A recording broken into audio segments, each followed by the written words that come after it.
L'élection de Joe Biden en remplacement de Donald Trump était censée marquer l'entrée des États-Unis dans une ère de félicité perpétuelle. Sur le terrain, les choses sont un tout petit peu plus compliquées. Joe l'endormi n'est pas forcément le demi-dieu, que dis-je, le dieu incarné du pouvoir politique, de la sagesse et du bonheur des peuples qui peut, d'un simple claquement de doigts, changer la face du monde.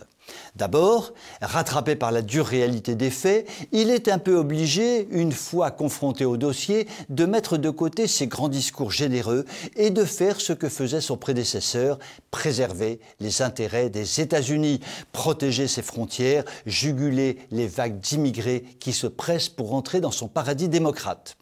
Ensuite, il a beau être un gentil président amoureux du genre humain, il n'en est pas moins soumis à des impératifs stratégiques et géopolitiques, comme sur l'affaire des sous-marins par exemple. Il a beau être le super pote de Manu, Dixit Manu, il n'en reste pas moins qu'il est fidèle à ce bon vieux principe intangible de la diplomatie US, America First. Donc, si on peut faire capoter un petit contrat et refourguer quelques sous-marins aux Australiens, le tout sur le dos des Français, on y va! Go Joe!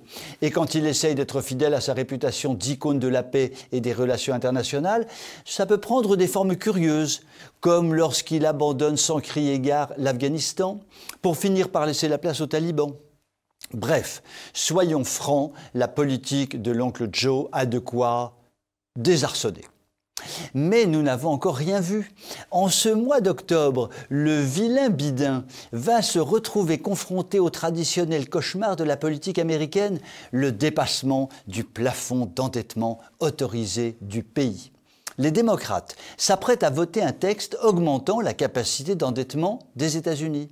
Actuellement, le seuil est fixé à 28 000 milliards de dollars. Et des brouettes. Et le Trésor estime qu'il va bientôt être atteint, ce seuil. Oui, vous avez bien entendu, 28 000 milliards de dollars et des brouettes. Quand je pense que ma banque me passe un savon dès que je suis à découvert de 50 €, mauvaise nouvelle ou bonne nouvelle, ça dépend pour qui, le Parti démocrate dispose d'une majorité trop faible pour pouvoir, avec ses seules petites voix, relever le plafond de la dette. Les parlementaires républicains peuvent s'y opposer. Et ils sont très tentés.